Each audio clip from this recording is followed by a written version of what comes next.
तो दोस्तों मैं ताबड़तोड़ स्केटिंग करते हुए बहुत ही तेज गति से जा रहा था।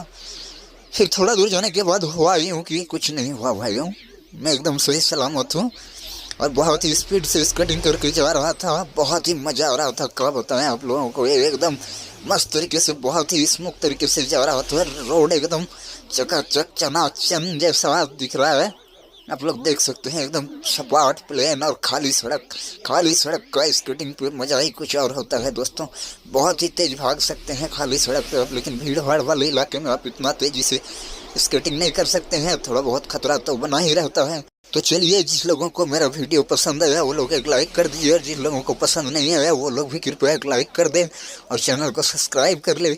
और ऐसे ही मज़ेदार इंटरेस्टिंग वीडियो पाने के लिए मेरी चैनल देखिए स्केटर भाई। तो चलिए मिलते हैं किसी नेक्स्ट वीडियो में, तब तक के लिए बाय, धन्यवाद।